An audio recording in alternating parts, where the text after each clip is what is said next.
Primero quiero agradecer a los miembros de la Sociedad Boliviana de Entomología. Bueno, estoy muy contento porque al final hemos nacido juntos en la sociedad con varios de los que están presentes. Agradezco la invitación de Ariel para hablar de algo que es muy importante, ¿no? Lo hemos titulado Mosquitos, epidemias y enfermedades emergentes bajo el enfoque de One Health o una salud, porque es un nuevo paradigma. Entonces, estos son datos tomados de esta página, World Mosquito Program, y para contextualizar, digamos, la importancia de los mosquitos, ¿no? Más del 40% de la población mundial en más de 100 países está en riesgo de contraer dengue. Las epidemias de dengue más significativas en los últimos años han ocurrido en el sudeste asiático, las Américas y el Pacífico occidental. Cada año se estima que hay cerca de 400 millones de casos de infección por dengue en el mundo. De estos 500.000 se convierten aquí está como fiebre hemorrágica del dengue, esto es textual, pero ahora debemos manejar el término de dengue grave, o sea, hay que dejar de utilizar la cuestión de fiebre hemorrágica del dengue. Esto es textual, les digo, de la página. Y hay como 25.000 muertes al año. Otra de las situaciones importantes relacionadas al virus del Zika, que el año 1947 se habría identificado en monos ugandeses. ¿Y por qué es importante mencionar esto? Porque no es una cuestión completamente nueva. Una cosa es que esté nueva en nuestro continente. Y en 2015 han existido muchas epidemias en diferentes lugares y obviamente también la llegada a nuestro continente en esa época. Después, desde el año 2015 se han reportado más de 500.000 de casos de sospechosos de Zika, y muchos de esos, o sea, más de 3.500 casos, involucrando la situación de alteraciones congénitas en los recién nacidos, con el típico caso de las microcefalias.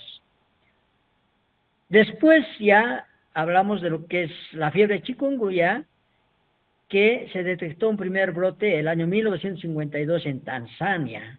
Y lo importante es que el nombre deriva del idioma Kimakonde de África, ¿no? Que significa contorsionarse. ¿Por qué? Por las características de las manifestaciones clínicas que definitivamente impiden moverse por el extremo dolor que implica en diferentes articulaciones y entre esos en el dorso, ¿no? En la parte del tronco.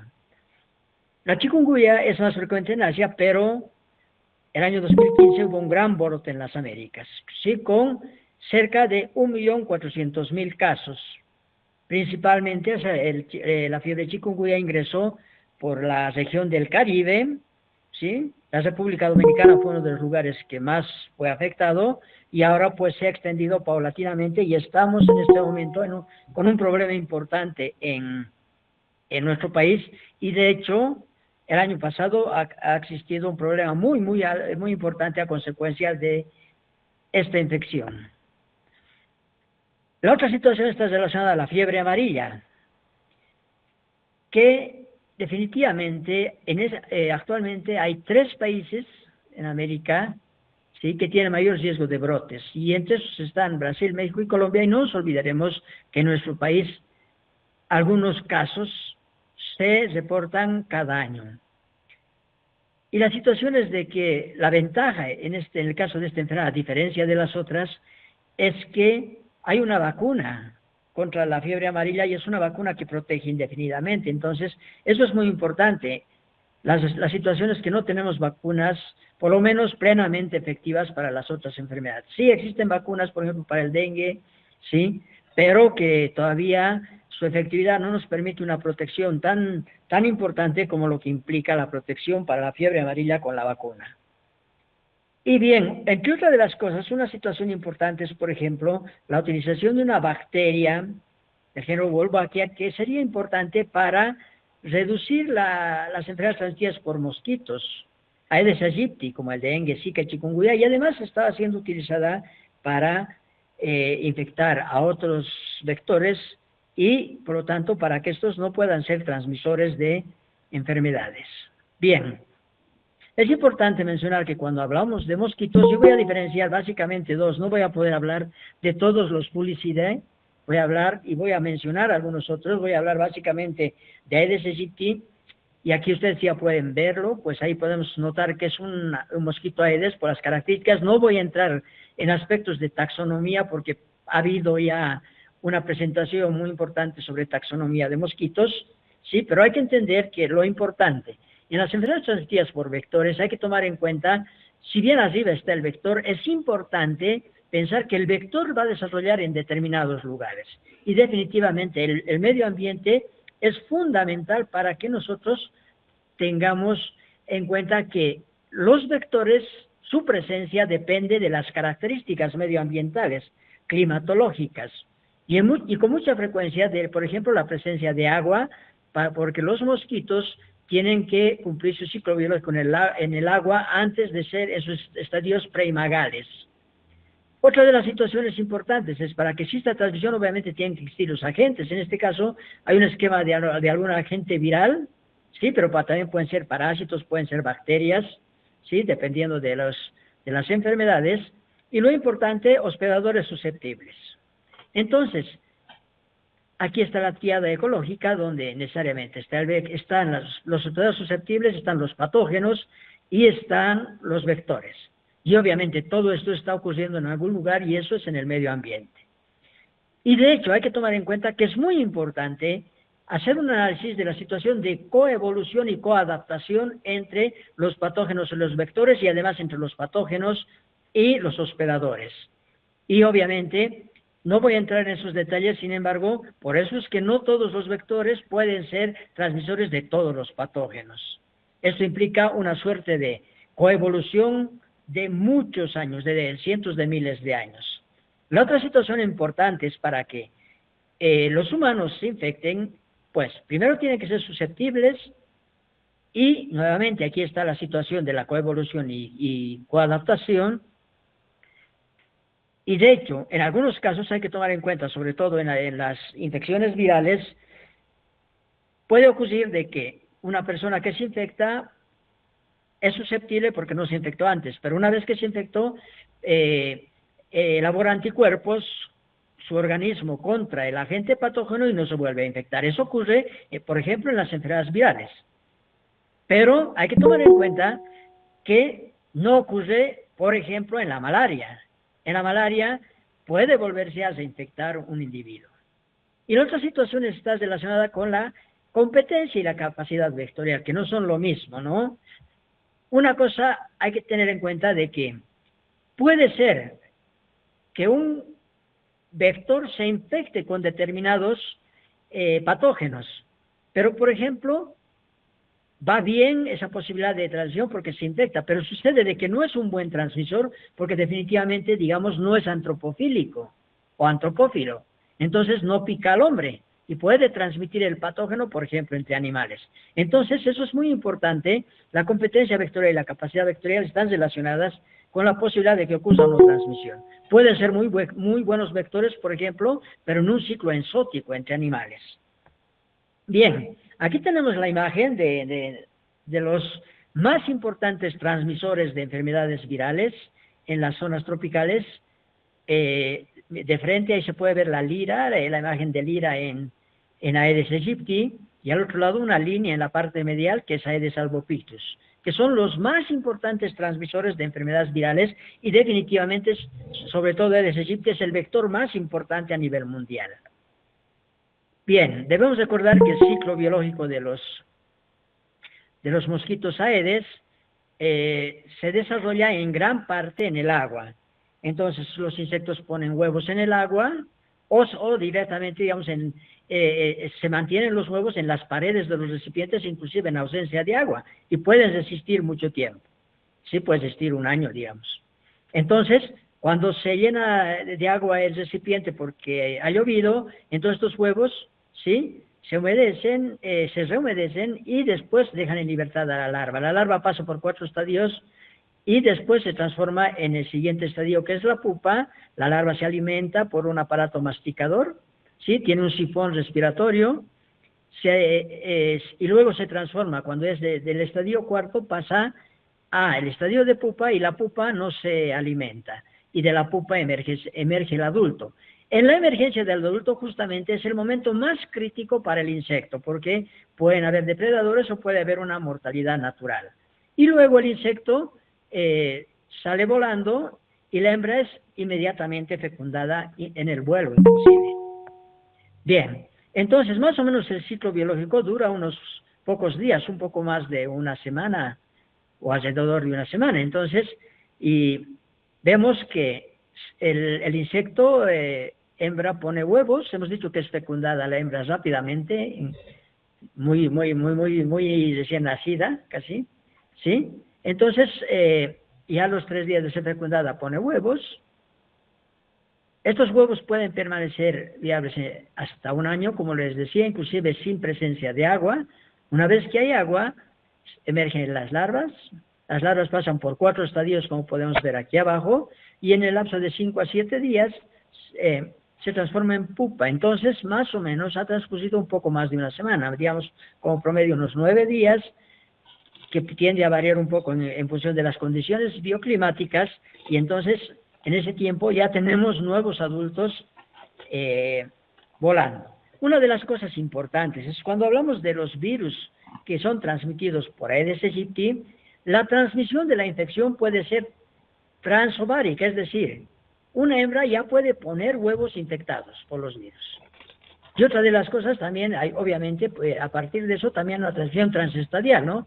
Las larvas estarán infectadas y las pupas posteriormente, y los adultos que emerjan, ¿sí?, podrán estar infectados. Obviamente, los únicos transmisores son las hembras, porque solamente las hembras pican porque tienen la necesidad de ingerir sangre, porque deben cumplir el ciclo gonotrófico, que implica la ingesta de sangre, la maduración de los huevos y la postura de los huevos. Por lo tanto, las hembras son hematófagas no porque precisan como nutriente la sangre, porque se puedan alimentar también de savia de plantas, sino porque en la sangre hay elementos que favorecen la maduración de los huevos. Entonces, Aedes aegypti es un mosquito urbano, como me imagino que todos conocen, entonces, y puede desarrollar en pequeños acúmulos de agua. Aquí, por ejemplo, las llantas son un elemento principal, porque no importa cómo pongas la llanta, siempre podrá acumular agua. Pueden ser botellas, tanques, etcétera, como criaderos artificiales.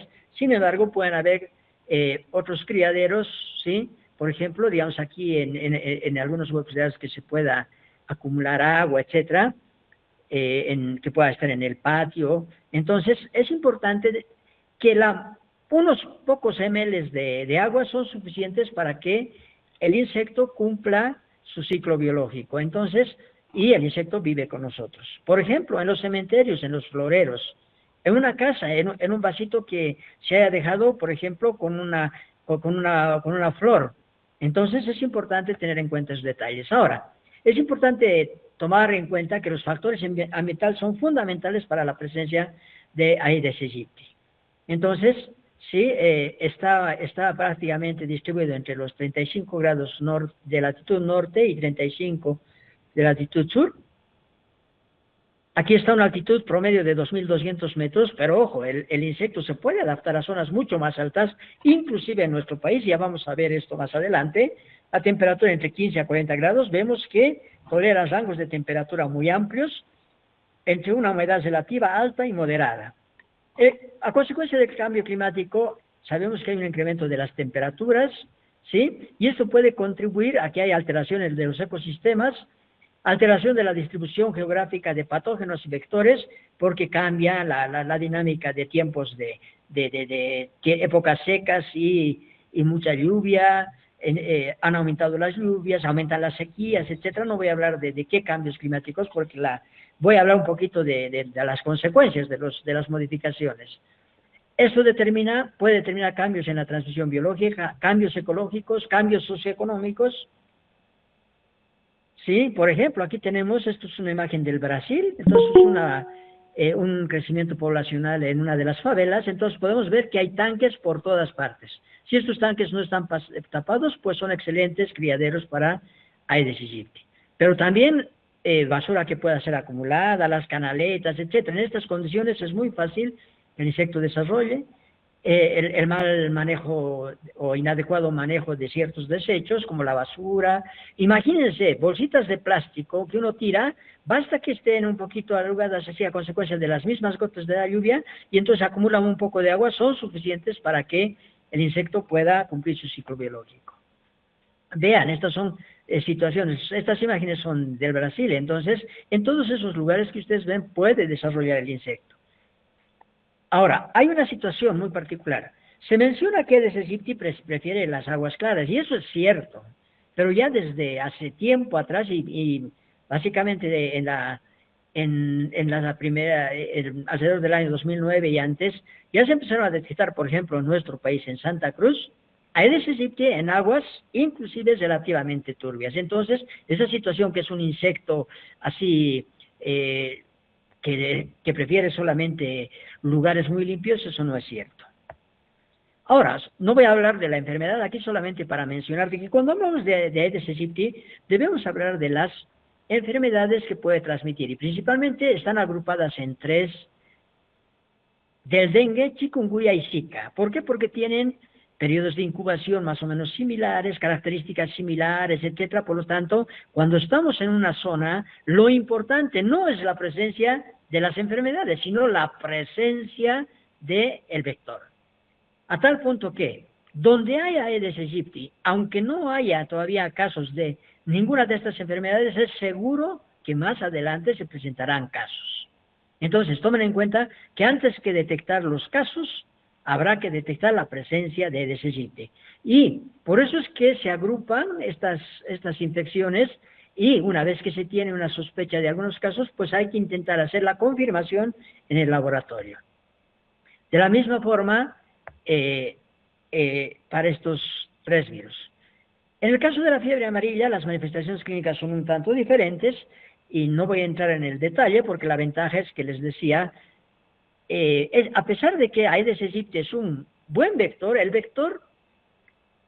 este vector es el vector de la fiebre amarilla urbana, es decir, la transmisión en ámbitos urbanos donde está presente Aedes aegypti. Sin embargo, en gran parte de los países, y particularmente en nuestro país desde hace mucho tiempo atrás, la transmisión de la fiebre amarilla ya no se debe a Aedes aegypti, por varias razones. Una de ellas es que la población ha sido prácticamente protegida casi en su totalidad con la vacuna, por un lado, pero antes ya empezó a desaparecer la transmisión de la fiebre amarilla urbana. Entonces ahora la transmisión es por vectores silvestres. Y los vectores silvestres principalmente son del género Hemagogus, ¿sí?, y del género Sabetes. Entonces, ¿y por qué no Aedes aegypti? Porque Aedes aegypti no es una sola especie, sino es un complejo. Entonces, por ejemplo, los buenos transmisores de dengue no son precisamente buenos transmisores de la fiebre amarilla. Entonces hay que tener muy en cuenta aquello. Ahora, aquí voy a tomar un ejemplo para nada más hablar un poquito de la situación de qué ocurre con los insectos, y qué ocurre con los virus, y qué ocurre con la transmisión cuando hablamos de los tres virus anteriores. Y hay que tomar en cuenta que aquí estoy tomando como modelo la cuestión de Aedes aegypti. Entonces, Aedes aegypti podemos tener una persona que esté infectada con cualquiera de los virus del dengue, que son 4 y probablemente hasta un quinto, ¿sí? Dengue 1, dengue 2, dengue 3, dengue 4, y probablemente ya en el futuro se hable de un dengue 5. Entonces, el insecto pica a una persona infectada, ¿sí? En el insecto ocurre lo que es el periodo de incubación extrínseca, que es el tiempo desde que el insecto se infecta hasta que se torna infectante. Entonces, quiere decir, aquí se infectó el insecto y más o menos entre 8 a 10 días este insecto, cuando pique a otra persona, pues ya le puede transmitir la infección. Y ese es el periodo de incubación extrínseca, que es más o menos similar para todos los virus de los que hemos hablado, para los tres, ¿no? Dengue, chikungunya, zika. Entonces, después de que eso ha ocurrido, ¿sí? Cuando pica a la persona, ocurre lo que es el periodo de incubación intrínseca. ¿Qué es el periodo de incubación intrínseca? Es aquel lapso de tiempo desde que el insecto inocula los virus hasta que la persona presenta las manifestaciones clínicas, ¿sí? Es un poco variable, pero más o menos está alrededor de unos días hasta más o menos una semana. Bien, ahora ya empezamos a hablar de algunos aspectos. Les recomiendo plenamente que aquí está el DOI y ustedes puedan hacer una toma y pueden bajar. Esta publicación está libre y mire, es en una de las mejores revistas, en Nature Communication. Entonces aquí la traducción dice distribución global superpuesta del dengue, chikungunya, zika y fiebre amarilla. Es una publicación del año 2025 del equipo de Lim et al. Y colaboradores. Entonces, he hecho la traducción textual. Arbovirus transmitidos principalmente por Aedes stegomyia, que es el subgénero Aedes aegypti y Aedes albopictus, incluidos los virus del dengue, chikungunya y zika, y el virus de la fiebre amarilla en entornos urbanos, representan una amenaza global en aumento. Los mapas de riesgo existentes, a menudo obstaculizados por sesgos de vigilancia, pueden subestimar o tergiversar la verdadera distribución de estas enfermedades, ¿sí? Y no incorporar similitudes epidemiológicas a pesar de compartir especies vectoriales. Les decía, donde esté Aedes aegypti o Aedes albopictus, pues hay que pensar que estas enfermedades serán transmitidas. Ahora, tomando en cuenta aquello, estos autores han revisado estudios y han tomado en cuenta 21.000 puntos de ocurrencia, es decir, 21.000 lugares del mundo donde hay datos sobre la transmisión de estas virosis.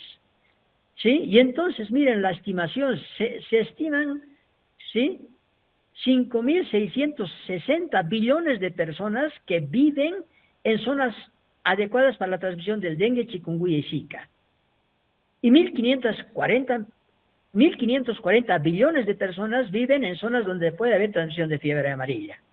Y una de las cosas que he resaltado aquí en amarillo es que encontramos grandes diferencias nacionales y subnacionales en las capacidades de vigilancia con mayores ingresos que las áreas más accesibles. Es decir, donde hay más dinero, los países más ricos tienen mejores oportunidades de vigilancia epidemiológica. Y eso ha llevado a una sobreestimación del riesgo en Estados Unidos y Europa, que son los lugares donde se hace una mejor vigilancia. Bien, aquí solamente en base a la misma publicación ustedes pueden ver, están los colores, los colores están representando las 4 enfermedades. Entonces, ustedes saben que el dengue ya desde décadas atrás se ha empezado a presentar como un problema importante en las zonas tropicales. Entonces, aquí está la cantidad de puntos que empiezan a aparecer, es decir, nuevos lugares donde empieza a ocurrir la transmisión de dengue. Entonces, en las primeras décadas, ¿sí?, desde los 80 hasta la primera década de los 2000, ¿sí?, ustedes pueden ver que preponderantemente se extendía más la transmisión y ocurría más lugares de transmisión del dengue. Posteriormente ya se empiezan a presentar el Zika y la fiebre amarilla, ¿sí? Vean, de todas formas, fiebre amarilla sí había transmisión desde antes, pero ya saben que por la vacuna esto fue decreciendo, perdón. Entonces, pero vean que la situación empieza a cambiar cuando ya el virus se empieza a transmitir con más frecuencia, el virus del Zika. Entonces, hay más puntos que empiezan a aparecer, más zonas geográficas donde empieza a aparecer la transmisión del virus del Zika, y más o menos en las mismas épocas del virus chikungunya. Entonces, esta es una situación interesante de la superposición. Ahora vamos a ver esto en mapas. Aquí, por ejemplo, tenemos el mapa de arriba que corresponde al dengue, en verde chikungunya, en azul Zika y en lila fiebre amarilla. Entonces ustedes pueden ver que la distribución es más o menos similar. ¿Y por qué es similar? Porque de hecho es el mismo vector y la transmisión de uno u otro virus depende básicamente de la presencia del insecto. Obviamente para que un insecto se infecte tiene que haber personas infectadas. Entonces casi es una distribución similar, pero se pueden ver algunas cosas diferentes, sobre todo en el caso de la fiebre amarilla. Por ejemplo, aquí vemos que la extensión de la transmisión del dengue, ¿sí?, hacia Australia, Oceanía, vean, lo mismo que para chikungunya y Zika. Sin embargo, no ocurre lo mismo para la cuestión de la fiebre amarilla. Bien, si se sobrepone todo esto, y además aquí ustedes pueden ver algunas cosas, ¿no? Está en amarillo, ¿sí? Donde es más probable que en el futuro se vaya extendiendo la transmisión y haya más transmisión. O sea, no es que haya más transmisión, sino se extienda, se amplíe el espectro geográfico. Entonces, vean, en zonas donde había menos transmisión en el pasado, pues son zonas que, por consecuencia de varias cosas, entre el calentamiento global, pueden ser zonas donde haya más extensión del problema de estas infecciones. Vamos viendo aquí otras cosas, ¿sí? Aquí es la situación de dengue, chikungunya, zika, y mientras más oscuro es, quiere decir que hay más posibilidades de que se extienda la transmisión. Entonces, aquellas zonas que están en más oscuro son lugares donde se puede extender y ocurrir con más frecuencia la transmisión o de manera más importante, ¿sí? Entonces, y vamos viendo de que nuestro país definitivamente está nomás involucrado en el mapa de riesgo. Ahora, las estimaciones globales son muy importantes, no voy a entrar en el detalle, sin embargo, en las Américas, por ejemplo, sí, más o menos, esto está en billones, ¿no? Entonces, 730 millones de personas en riesgo para la cuestión de estas virosis, dengue, chikungunya, zika, ¿sí? Aquí la otra situación es, sobre estas enfermedades, ellos han hecho unas proyecciones. Entonces, en azul están los lugares donde se ha presentado en el reporte transmisión de estas enfermedades virales. En verde, los nuevos lugares donde se extendería la transmisión. Y combinado, el color anaranjado muestra aquellos lugares donde existió en el pasado y se superponen los nuevos lugares donde hay y habrá transmisión. Si esto lo vemos en más grande, podemos ver que, por ejemplo, hay zonas que se van extendiendo aquí en Sudamérica hacia el sur, ¿sí? Un poco más hacia el Pacífico, después aquí, por ejemplo, hacia el norte, en el lado de México. Vemos que en África también hacia el sur, hay algunos lugares mucho más al norte en África, ¿no? Entonces, esas son las situaciones respecto al dengue. Y podemos ver situaciones similares respecto a chikungunya, pero por ejemplo aquí en el subcontinente índico, pues vemos una expansión muy importante de la transmisión de chikungunya. Respecto a Zika ocurre una cuestión similar a chikungunya, inclusive mucho más clara, donde vemos que hay una mayor expansión de la posibilidad de ocurrencia de Zika. Y respecto a la fiebre amarilla decíamos lo que existe una extensión, vean por ejemplo hacia el Atlántico en el Brasil, una extensión importante, y vean la importante expansión en África, ¿sí? Hasta países insulares. Y lo que decía, ¿no? No ocurre lo mismo en la región de Asia y Oceanía. Entonces, esta es una publicación así encontrada en la red. No es precisamente científica, sin embargo es muy importante tomar en cuenta esto. Dengue en las Américas muestra fuerte descenso, pero la OPS advierte riesgo por los 4 serotipos. Esto está hablando de que el año 2025 habría una disminución de la transmisión respecto al año donde ha habido más transmisión de dengue en general en las Américas, el año 2024. Pero vamos a ver que no ha sido exactamente así en Bolivia. Si bien el 2024 fue importante, el año de mayor transmisión fue el año 2023. También indican que hay variaciones subregionales en el Caribe, en algunos lugares, sí, pudo haber reducción y en otras incremento. Este es el mapa de riesgo de transmisión de dengue, esto es del CDC. Entonces podemos ver que básicamente, o sea, América neotropical es el lugar donde se concentra el mayor riesgo de transmisión. Ahora, ellos llaman riesgo dengue frecuente o continuo cuando hay la posibilidad de la ocurrencia de más de 10 casos de dengue contraídos localmente en al menos 3 de los 10 años anteriores.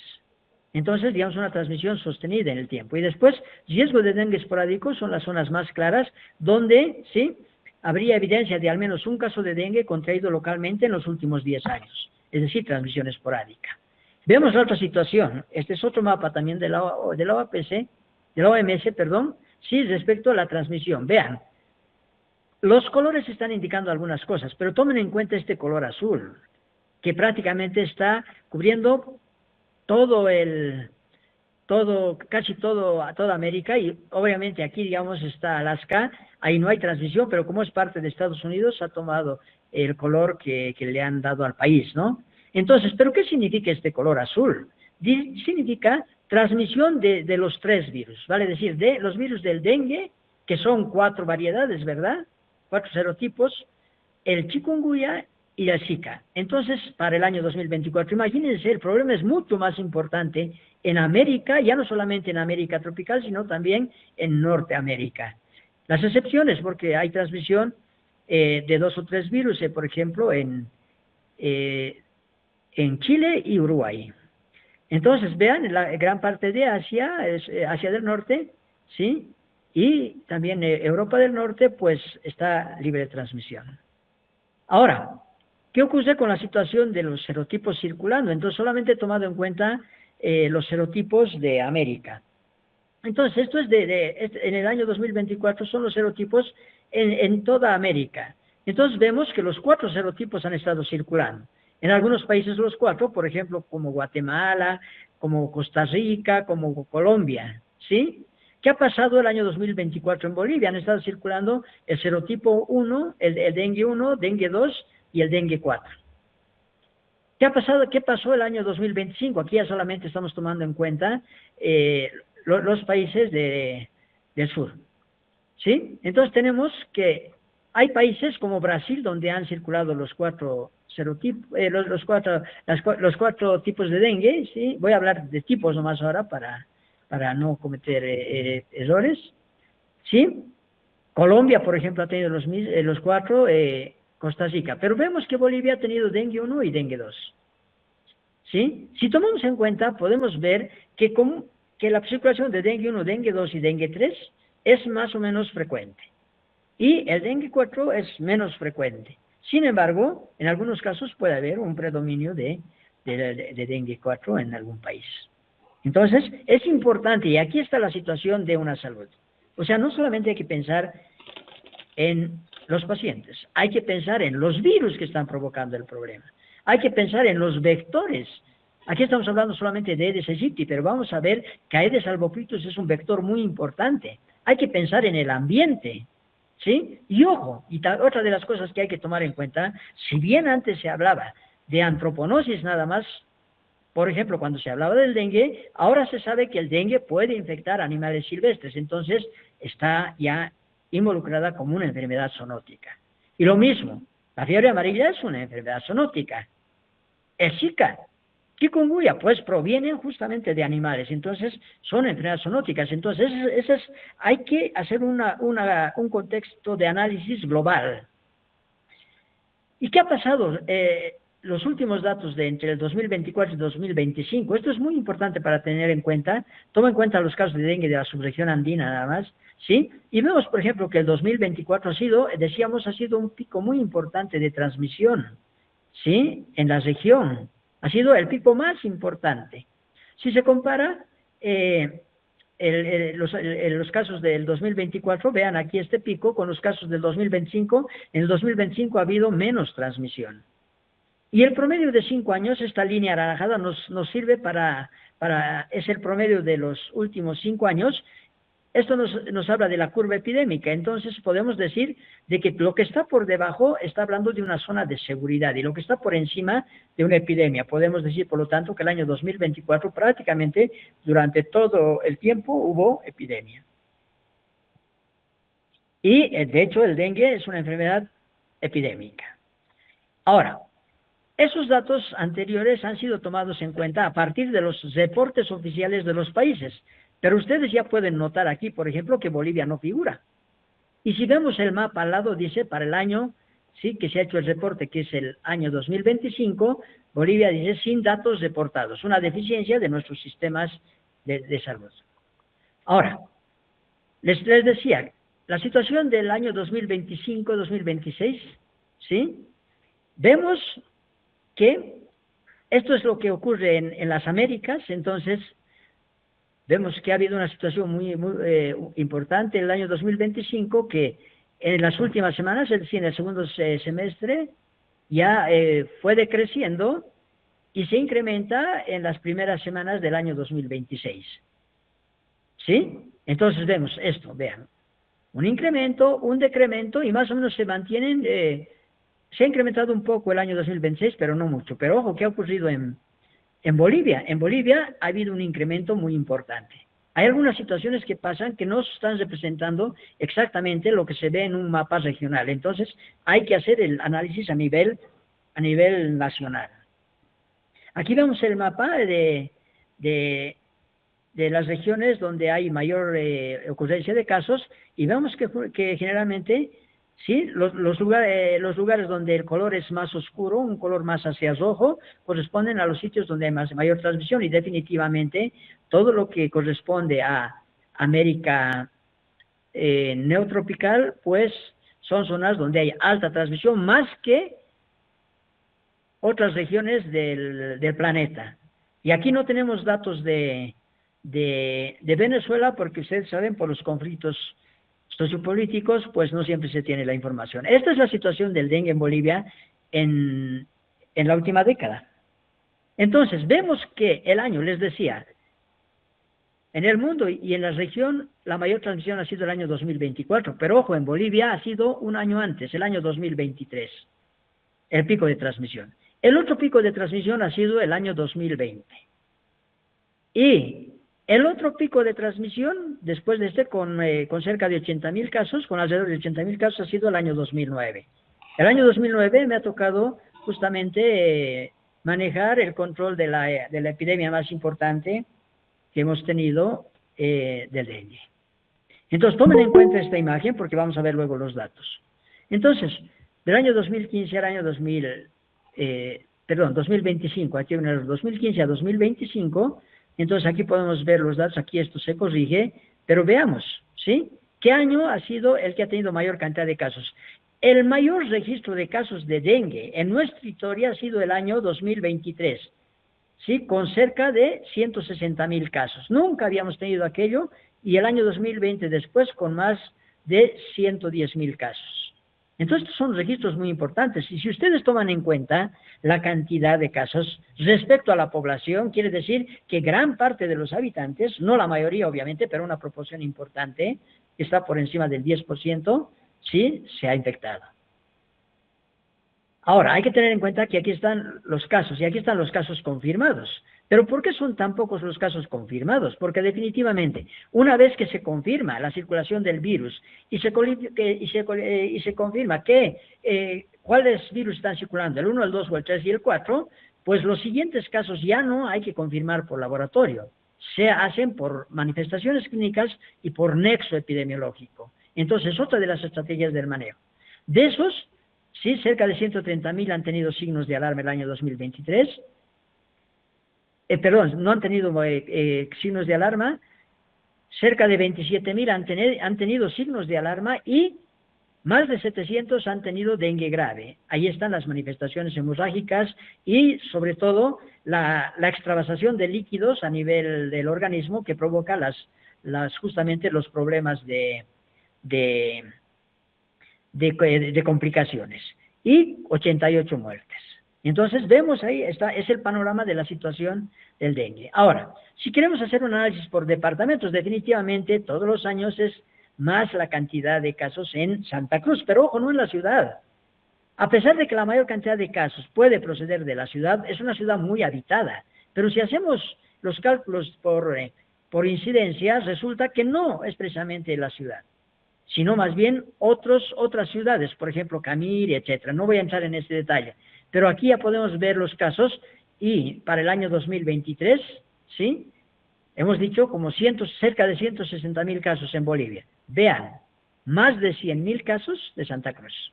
Eso fue importante. Y luego, el segundo lugar fue Tarija. Ahora, por lo tanto, volvemos a lo mismo. Para toda esta situación de la transmisión de las enfermedades transmitidas por vectores, y en este caso específico, de transmitidas por el género Aedes, ya no solamente por Aedes aegypti, porque Aedes albopictus ya está presente en Bolivia, sí, se ha confirmado su presencia. Debo indicar que hace décadas atrás habían reportes de que se habría encontrado Aedes aegypti en Bolivia. Pero lamentablemente no hemos podido encontrar al espécimen, se perdió el espécimen, no se certificó, no se sacó una publicación, entonces por lo tanto queda como una anécdota de que alguien lo dijo. Ya hace un tiempo atrás el CENETROP publicó, o sea, por los medios masivos, de que habían identificado Aedes albopictus en Santa Cruz. Pero infelizmente, a pesar de difundirlo por medios masivos, no publicaron. De todas formas, ya se sabe que está presente, les voy a mostrar más adelante la publicación. Ahora, una de las cosas importantes es la asociación con la pandemia por COVID-19, que dice: esta pandemia ha demostrado una vez más que la salud humana es difícil de disociar de la ambiental. En América Latina, una salud se volvió un enfoque indispensable con la transmisión de este tipo de virus. Ahora que estamos hablando de varios tipos de virus, vamos a indicar que de estos tipos de virus, y obviamente el virus de la COVID, el SARS-CoV-2, pues se incluye en esto. Bien, vamos a hablar un poquito ahora de la malaria, ¿sí? He hablado de la enfermedad tropical más importante transmitida por vectores. Ahora, hablo de la malaria o paludismo. ¿Qué es la enfermedad tropical transmitida por vectores del género Anopheles, que corresponde a la más importante cuando hablamos de enfermedades parasitarias, que es un problema mundial y que, según la iniciativa para hacer suceder la malaria, dicen: el paludismo es un problema mundial grave que afecta de forma inaceptable la salud y el bienestar económico de las comunidades más pobres del mundo. Este es el mapa para el año 2022 de los casos autóctonos. Vean que lo que está en un color rojo son las zonas donde hay uno o más casos autóctonos. Entonces, vean, gran parte de América y sobre todo África y el sur de Asia y parte de Oceanía. Aquí solamente, esto se ha encontrado en el año 2018, la mayoría de los países que tienen el mayor índice de transmisiones son justamente de África. Aquí, respecto a la mortalidad, la gran mortalidad ocurre principalmente en África Central. Mientras más oscuro el color, pues existe mayor mortalidad, África Central. ¿Sí? África subsahariana y África Central. Entonces, esos son los lugares de mayor transmisión. Perdón, de mayor mortalidad y de mayor transmisión también. Ahora, vean, aquí, en el pasado se hablaba... ¿Hola? Por favor, si pueden apagar esa... Sí, creo que hay un micrófono abierto. Sí, Vamos sí. a apagar. Sí, por favor. ¿Ya? Sí, por favor. Bien, esta imagen es interesante, ¿sí? Corresponde a una imagen que la hemos elaborado en función. En el pasado se hablaba de que la malaria del humano era producida por Plasmodium falciparum, Plasmodium vivax, Plasmodium ovale y Plasmodium malariae. De las 4 especies, Plasmodium ovale no está presente en Américas, ¿sí? Entonces serían 3 especies. De las 3 especies, Falciparum vivax y malariae, se mencionaba, y existen los reportes inclusive del pasado a nivel del ministerio y demás, de que habríamos tenido Plasmodium malariae, pero nunca hemos encontrado una evidencia. No hemos buscado miles de láminas tratando de identificar Plasmodium malariae. Entonces, no sabemos si en Bolivia hubo malaria por Plasmodium malariae. Sin embargo, lo que sí podemos decir que en países vecinos hay, por ejemplo en el Brasil. Entonces, lo que sí sabemos es que Plasmodium vivax y Plasmodium ovale se transmiten en nuestro país. Ahora, ¿qué pasa con Plasmodium knowlesi? Plasmodium knowlesi es una especie de Plasmodium que procede de los monos, y entonces empezó, ya hace décadas, empezaron a detectar casos en humanos en ciertos lugares de Asia. Y ahora es un parásito zoonótico que en algunos lugares de Asia ha desplazado a Plasmodium vivax. Vale decir, es más importante que Plasmodium vivax. Y en algunos lugares, por ejemplo en Malasia, es un país donde felizmente he podido conocer, entonces ya no existe malaria por Plasmodium vivax, y los únicos casos corresponden a malaria por Plasmodium knowlesi. Por lo tanto, ya empezamos a hablar de que ya no de una antroponosis, una una enfermedad que se transmite de humano a mosquito y de mosquito a humano, sino que ahí pueden participar monos. En este caso, Plasmodium knowlesi del mono al mosquito y del mosquito al humano. Y ahora inclusive existe de humano a mosquito y de mosquito a humano. Entonces ya ha cambiado el patrón de transmisión y de hecho el problema de la malaria en estos lugares, que les decía, Malasia por ejemplo, ahora es la malaria por Plasmodium knowlesi, una zoonosis. La otra situación que está aquí en rosado corresponde a Plasmodium brasilianum y Plasmodium simium, que son parásitos de monos que han empezado ya desde hace tiempo atrás a presentar infección en humanos. Pero ¿qué ocurrió? Hace algunos años atrás se presentó una epidemia importante de malaria en el Brasil por Plasmodium simium. Entonces, estos serían parásitos zoonóticos emergentes que causan malaria, es decir, hay más especies que ya pueden infectar al humano. Hay otras especies como Plasmodium sinomorgi, Plasmodium inu y otras más en Asia que también pueden provocar malaria en humanos, pero eventualmente. Entonces, estos, en algún momento puede ocurrir que Plasmodium brasilianum, Plasmodium simium, por ejemplo, tomen un papel similar a Plasmodium knowlesi como un patógeno frecuente del humano. Hasta el momento son 5 las especies reconocidas como agentes de malaria en el humano y los otros esporádicamente. Bien, esta es una cuestión que me encanta, es una de las mejores revistas de ciencia y justo cuando me tocaba dar clases de malaria, veo esta publicación y dice Malaria Origin, quiere decir origen de la malaria, ¿sí? Y leo y estaba Malaria Connection. ¿Y qué decía? De que Plasmodium falciparum, que es la especie que provoca la malaria grave en el humano, tendría un origen similar a la malaria de ciertos primates grandes, ¿sí? Se habló de los gorilas y otros estudios mostraron que chimpancés podían tener un mismo origen. Entonces, por lo tanto, los parásitos de ciertos primates en África tendrían un origen, el mismo origen que Plasmodium falciparum. Por lo tanto, se plantea ya la situación de que Plasmodium falciparum pudiese tener como reservorios primates grandes en el viejo mundo, principalmente en África. Aquí está la situación, y justamente aquí yo tengo una foto con el doctor Balbir Sheikh de Malasia, que es una autoridad en el estudio de Plasmodium knowlesi. Entonces, he podido escuchar sus conferencias, he leído mucho de lo que él produce, y bueno, yo he tenido la suerte de tomar una cerveza con él. Bueno, yo tomando un vino y él una cerveza, y hemos conversado bastante sobre la situación de la malaria por esta especie. Bien, ¿y qué ocurre con la malaria? Esta es una publicación del año 2025 de una revista también muy buena, de Lancet, ¿sí? Donde está mostrando el mapa de la distribución de malaria por Plasmodium falciparum y Plasmodium vivax. Entonces, en cuanto a Plasmodium falciparum, para el año 2022, vean, las zonas donde hay mayor transmisión son las amarillas, y lo que les decía, es África subsahariana y África central. Estas son las zonas más endémicas del mundo en malaria, y principalmente malaria falciparum, la que provoca las formas más graves de malaria.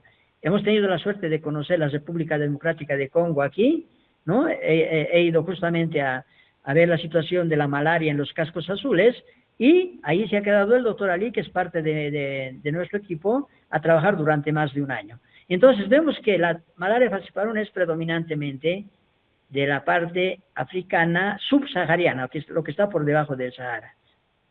¿Sí? Vean que también ocurre en la Amazonía, pero con mucha menos frecuencia. Y vemos que también en Bolivia, en ciertos lugares de la Amazonía, ¿sí? Ocurre en el subcontinente índico y en ciertos lugares de Oceanía, ¿sí? ¿Hola? Sí, se ha cortado el micrófono. Está bien. Continúa, Eddie. ¿Se ha cortado mi micrófono? No, está perfecto, está perfecto. Ya. Está bien, Eddie, está bien. Ya, gracias. Entonces, ¿qué pasa con la mortalidad? Con la situación de la incidencia y mortalidad por Plasmodium falciparum y Plasmodium vivax, ¿sí? Pero en este caso ya tomando en cuenta específicamente Plasmodium falciparum en la edad de 2 a 10 años. El problema sigue siendo África subsahariana Y de manera similar hay países en América y en Asia. ¿Qué pasa con la mortalidad? La mortalidad, definitivamente, sobre todo en las mismas regiones donde es predominante la transmisión y la ocurrencia de malaria por Plasmodium falciparum. ¿Qué pasa con Plasmodium vivax? Pasa lo contrario. Plasmodium vivax, o sea, vean, la ocurrencia mayor es en América tropical. ¿Y por qué no en África? Ah, porque hay una situación. La mayoría de los habitantes de África corresponden a población negra, y la población negra no tienen en los glóbulos rojos un receptor que es el factor Duffy. Entonces el factor Duffy es muy importante, ¿para qué? Para que el parásito, para que Plasmodium vivax ingrese a los glóbulos rojos. Entonces, como no tienen, son carentes de este factor Duffy, por lo tanto, no se infectan los de la población negra. Algunos sí, pero por ejemplo hay que tomar en cuenta que en esta región, sí, aquí hay más población árabe, no precisamente negra, entonces aquí ocurre más transmisión, lo mismo que en ciertos lugares de otras partes de Asia, ¿sí? Pero el problema mayor, básicamente, está en América y sobre todo en la Amazonía, ¿sí? Lo mismo, la malaria por Plasmodium vivax, sí, pero ya tomando un rango de edad de 1 a 99 años, ¿sí? Vemos que hay una preponderancia vean aquí Bolivia. Bolivia es un lugar donde definitivamente se da la transmisión, sobre todo de Plasmodium vivax.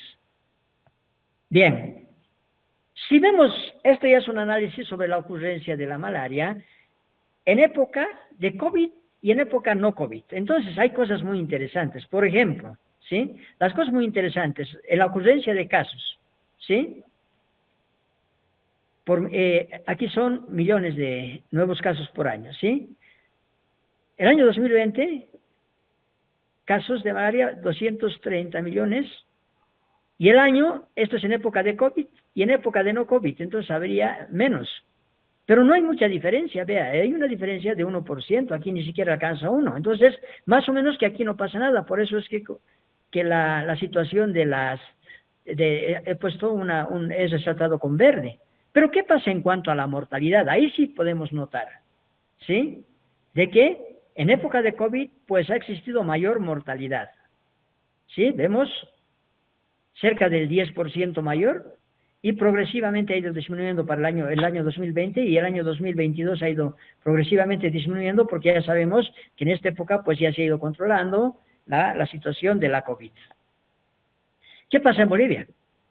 Esta es una información, sí, que está disponible también en el World Malaria Report y en el PNUD, ¿sí? Entonces, ustedes pueden ver de que, digamos, las zonas de malaria en América corresponden principalmente a las zonas de la Amazonía. Eso se replica en la Amazonía boliviana. Mientras más oscuras sean las manchas, o sea, más hacia el rojo intenso, pues hay mayor transmisión, ¿sí? Entonces podemos ver que hay lugares de Pando y del norte de La Paz y del norte de Beni que tienen esa situación.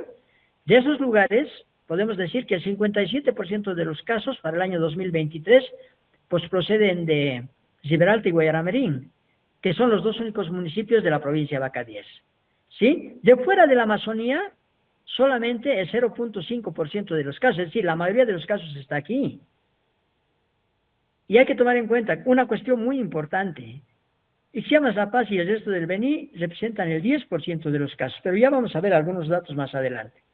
En resumen, la Amazonía es la región más endémica de las Américas. Más del 90% de los casos de malaria corresponden a infecciones por Plasmodium vivax, y las infecciones por Plasmodium falciparum son infrecuentes. Aquí podemos ver 90-99% de los casos por Plasmodium vivax, y estas manchitas en café en las barras corresponden a las infecciones por Plasmodium falciparum. Pero hay algunas cosas que vamos a ver más adelante. El Ministerio de Salud ha priorizado 19 municipios de la Amazonía, ¿sí? 2 son de Pando, 1 de Beni, ¿sí? Como aquellos municipios donde hay hiperendemia, es decir, hay alta transmisión. Como de alta endemia, están 1, 2, 3, 4, 5, 6, 7 municipios de Pando. Vean, el municipio de Ixiamas de La Paz y el municipio de Ziberalta del Beni. Y después, como mediana endemia, hay otros municipios de Pando, Beni y Pan. Entonces, podemos ver aquí que esta es la zona de transmisión. Vemos este mapa este es un mapa proyectado, no es un mapa así, que con plena evidencia de la presencia de los principales vectores. Los principales transmisores son Anopheles darlingi y Anopheles pseudopuntipenis, que no son simpáticos. ¿Qué quiere decir? Que no comparten los mismos hábitats. Anopheles darlingi está en las zonas bajas y Anopheles pseudopuntipenis está presente por encima de los 900 a 1000 metros de altitud. Entonces, Anopheles darlingi es el vector amazónico, ¿sí? Anopheles pseudopuntipenis es el vector de los valles y de las zonas que están fuera del Amazonas. Y una cosa importante es que Anopheles darlingi es el principal vector de la malaria porque transmite tanto malaria por Plasmodium vivax como malaria por Plasmodium falciparum. Sin embargo, Anopheles pseudopuntipenis es un transmisor solamente de malaria por Plasmodium vivax. Bien, ¿cómo ocurre la transmisión en la Amazonía? Esta es una imagen de hace muchos años atrás, cuando el doctor Ali trabajaba en una situación de consultoría en mi equipo de investigación. Entonces, él hizo la foto, entonces vemos, la gente entraba a la selva a recoger castaña y vivía así. Entonces, imagínense, los insectos pican de noche, a diferencia de Aedes aegypti que pica de día. Entonces, la gente aquí no era picada por Aedes aegypti porque en la selva no hay Aedes aegypti, pero sí en la noche, al dormir sobre las hamacas, pero sin paredes, entonces los insectos, los mosquitos podían ingresar y picarles. Vean, la gente, estas son barcazas que ingresaban a la selva, ¿sí? Para recoger castaña. Nosotros somos el principal país productor de castaña. Y la mejor castaña del mundo es castaña boliviana. Y la mejor castaña boliviana es la del norte de La Paz. Entonces, cuando enferman estos pacientes, hacen un diagnóstico presuntivo por la clínica, podrían recibir un tratamiento inadecuado. Si no se les hace el tratamiento completo, podrían recibir solamente cloroquina o algún otro malárico, no le dan primaquina. ¿Y por qué es importante la primaquina? Porque la primaquina previene dos cosas en la malaria por Plasmodium vivax. Elimina los gametocitos, que son las formas parasitarias que infectan a los insectos, y elimina los hipnozoitos, que son las formas parasitarias que provocan las llamadas recaídas, que su término más adecuado son recidivas. Entonces, si esas personas han recibido solo cloroquina, se curan de la malaria, pero mantienen las formas infectantes en su sangre, luego se constituyen en reservorios portadores de gametocitos. Estas personas se han infectado ahí en la selva, retornan a las zonas urbanas, están en calidad de reservorios. En las zonas urbanas hay Anopheles darlingi durante todo el año. Estos insectos pican a las personas que han venido infectadas, aunque no tengan síntomas, y después ocurren las epidemias urbanas. ¿En qué época la gente entra a la selva a recoger castaña? ¿Sí? Más o menos entre diciembre y enero de cada año. No pueden entrar antes porque la castaña cae, y más o menos el árbol de castaña tiene 30-40 metros de altitud. Una castaña que les caiga en la cabeza, pues puede matarlos. Y luego estas personas vuelven a las zonas urbanas. ¿Y cuáles son las zonas urbanas? Aquí, por ejemplo. Si esto es Ziberalta, ¿sí? En Ziberalta, que hay un arroyo, pues aquí la gente se va a bañar, etcétera. Hay muchos habitantes, podemos ver aquí las imágenes de Ziberalta y Guayaramerín. Son zonas donde ocurre la transmisión urbana. ¿Por qué? Porque el insecto desarrolla aquí en estas aguas. Y hay un arroyo en Guayaramerín, que se llama el arroyo de las Arenas, que cuando crecen las aguas va en un sentido y cuando bajan las aguas va en el otro sentido. Y es un excelente criadero de los insectos.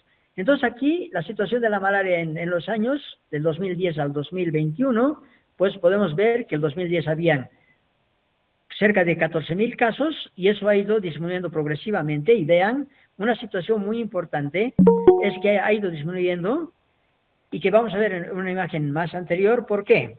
Porque hubo un año en que ya se planteó, ¿sí?, que se iba a eliminar la malaria por Plasmodium falciparum. Vean, el año 2018 no hay ni un solo reporte en el World Malaria Report, que es el reporte oficial a nivel mundial, que con los datos del Ministerio, 2017 y 2018 no se reportan casos de malaria por Plasmodium falciparum. Entonces, Bolivia dice, nos postulamos para declarar eliminación de la malaria por Plasmodium falciparum en Bolivia. Un año más y nos podíamos declarar. Pero ¿qué pasa? Al año siguiente del 2018 se ingresa por Pando una persona del Brasil infectada con Plasmodium falciparum, no se hacen bien los controles, se infectan otras personas porque los insectos están presentes y después va ocurriendo el incremento progresivo de casos.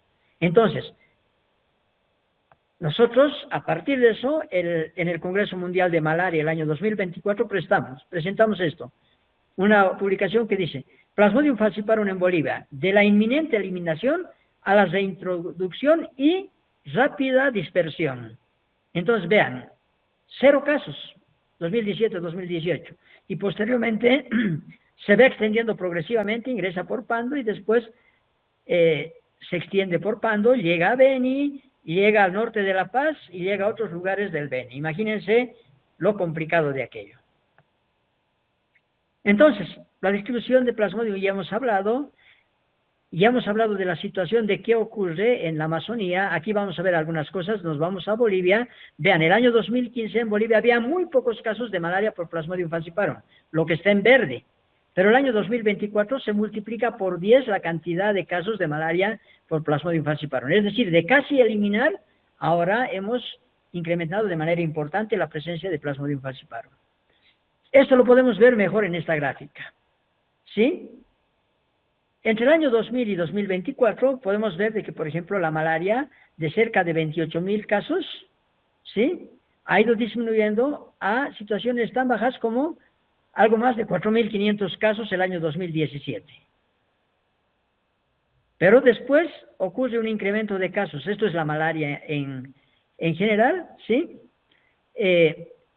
Hay un incremento. Aquí hemos visto que había 0 casos de malaria por Plasmodium el año 2018, de la malaria por Plasmodium falciparum. Si se dan cuenta, estos datos que son obtenidos del PNUD y ¿sí?, del Programa de las Naciones Unidas, que es información disponible, entonces, en el reporte del World Malaria Report, que es con los mismos datos, aquí también tenían 0 casos, es decir, los reportes del Ministerio del Programa de Malaria y del PNUD no necesariamente coinciden con los reportes oficiales que se sacan en el reporte mundial de malaria.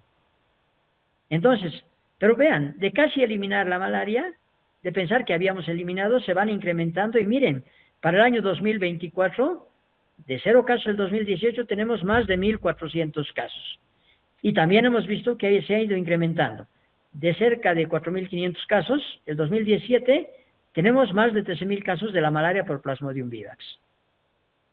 Esta imagen de la malaria por Plasmodium falciparum la hemos hecho en otra escala para que se vea de mejor manera y vemos aquí se nota de mejor manera el incremento de la malaria por Plasmodium falciparum en estos últimos años. Es decir, ya tenemos nuevamente problemas por esa especie. Ahora, la otra situación, ¿sí?, de la transmisión de los casos autóctonos. El año 2015, en Bolivia, teníamos cerca de 6.900 casos de malaria. El año 2024, cerca de 16.000 casos. Entonces, se ha incrementado de manera importante, a pesar de que en gran parte del mundo ha ido disminuyendo la transmisión. Ahora, aquí está la transmisión por departamentos y por municipios. Entonces, si vamos viendo aquí el total del año 2024, vemos que la mayor cantidad de casos procede del Beni, y específicamente de Riberalta. Pero ¿cuáles son los otros lugares donde es importante? Pues vemos que está Pando. Y en Pando pero vemos que cerca está La Paz. Pero lo importante es que de La Paz, los 238 casos corresponden al municipio de Ixiamas. Entonces, La Paz se ha constituido a nivel de Ixiamas en uno de los lugares con más alta transmisión de malaria por Plasmodium falciparum. Eso no ocurría en el pasado. Y respecto a la malaria por Plasmodium vivax, vemos dónde ocurre la mayor cantidad de casos. Pues aquí, en Riberalta, en el Beni, más de 6.000 casos. El segundo lugar está en Pando, y de Pando tenemos que la mayor cantidad de casos son de Puerto Rico y de San Lorenzo. ¿sí? Entonces, si vemos qué ocurre con La Paz, en La Paz también es importante. Todos los casos casi son de ixmiamas, son 886 casos. Aquí se mencionan 4 casos de Caranavi, pero que consideramos son casos importados, porque Caranavi es una comunidad, o sea, una ciudad que está de paso entre La Paz y Beni, ¿no? Ahora, estimando los casos de incidencia de malaria, es decir, número de casos de malaria por cada 1000 habitantes en zonas de riesgo, entonces podemos ver que Guyana es el lugar donde hay más tasa de incidencia de malaria, y vamos viendo progresivamente. ¿Y por qué he incluido esta gráfica? Porque vemos, aquí está Bolivia, pero por debajo de Bolivia hay varios países que tienen mucha menos incidencia. He graficado aquí, he cortado la gráfica solamente para mostrarles de que la tasa de incidencia de malaria ha subido del año 2015 de 1.9 a 3.8 por cada 1000 habitantes. Eso es reporte del Informe Mundial de Malaria, el que concentra toda la información del mundo. Pero aquí debo decirles una cosa. Definitivamente la cantidad de casos, sí, es mayor. ¿Por qué? Porque se está tomando en cuenta la población que en el pasado, sí, estaba en otros municipios, es decir, la cantidad de habitantes en zonas de riesgo ahora es menor. Entonces, los casos todavía se calculan en función de habitantes de otros lugares, por lo tanto, la incidencia es mayor, pero los datos oficiales son los que manejan aquello. Ahora, ¿qué pasa si analizamos a nivel ya de ciertas localidades? ¿Qué es lo que ocurre? ¿Dónde hay más transmisión de malaria en este momento? Bueno, para el año 2024, vemos que en Riberalta había un 74.3 casos de malaria por cada 1000 habitantes de Riberalta. ¿Pero qué sucede? Obviamente hay muchos más casos en Riberalta porque hay muchos más habitantes. Sin embargo, Ixmiamas es uno de los lugares con menos habitantes de Bolivia. Uno de ellos. Entonces, vean, la tasa de incidencia es de 185.7 por 1000. Es decir, 2 de cada 10 enferman con malaria. Esto es muy importante. Imagínense, por lo tanto, los números así brutos no nos reflejan la verdadera magnitud de la malaria. ¿Qué podemos decir en este momento? El punto más caliente de la transmisión de malaria está en la Amazonía paceña, específicamente en el municipio de Ixmiamas. Bien, el ciclo biológico del parásito es bastante complejo a nivel del humano, pero sabemos que hay un ciclo biológico que ocurre en el insecto. Vamos a hablar del insecto. Esta es una jornada de entomología. Sabemos que el insecto también deposita sus huevos en el agua. De los huevos salen las larvas, 4 estadios de larvas, y después ocurre la formación de la pupa, que no se alimenta. Las larvas se alimentan de detritus que hay en el agua. Y después, una vez que salen los adultos, pues estos adultos vuelan. Entonces es importante identificar criaderos, porque habrán criaderos temporales. Por ejemplo, aquí en época de lluvias se acumula agua y este es un criadero temporal. Esta es una laguna, es un criadero permanente. A diferencia de Aedes, pues aquí los criaderos son completamente diferentes. Pequeñas cantidades de agua son suficientes para Aedes aegypti. En cambio, en el caso de Anopheles, por lo general son criaderos naturales. Aquí, por ejemplo, es un río. Cuando llueve, pues el agua arrastra todos los criaderos, y sin embargo, cuando se seca, pues aquí hay remansos de agua donde el insecto cumple su ciclo. En cambio, en estos lugares, cerca de las viviendas, más bien se forman charcos cuando llueve. Entonces es importante que conozcamos aquello. Entonces, ¿por qué el cambio climático facilita el crecimiento de la malaria? Porque pueden haber más precipitaciones y hay más criaderos. La replicación del parásito dentro de los mosquitos ocurre entre 15 a 16 grados, para Plasmodium vivax y de 19 a 20 grados. Entonces, dependiendo de los lugares, el incremento de la temperatura puede favorecer el periodo de incubación extrínseca del parásito. Temperaturas por encima de 35 a 37 grados tienden a reducir la transmisión. O sea, no necesariamente el cambio climático incrementa la transmisión. El aumento de la variación en las temperaturas diarias cerca del límite inferior tiende a aumentar la transmisión. Lo mismo, ¿no? Ahora, si se hacen estudios sobre la distribución y abundancia de Anopheles darlingi, la subespecie es Nisorhynchus darlingi, que es, lo vamos a denominar Anopheles darlingi. Podemos llegar a la conclusión en esta publicación de que existen, bueno, han llegado a la conclusión en esa publicación de que existe mayor riesgo de transmisión de la malaria al aire libre durante la estación lluviosa, principalmente antes de la medianoche, independientemente de si la comunidad está ubicada junto a la carretera o a lo largo del río. Esta es una publicación de Perú, de la zona de selvática de Iquitos. Ahora, aquí es la situación de los vectores de la malaria, y entonces pueden ver arriba de que las zonas que están en verde son las zonas donde ocurre, ¿sí?, la presencia de Anopheles darlingi, y aquí en este otro lado donde ocurre la transmisión de la malaria por Plasmodium falciparum.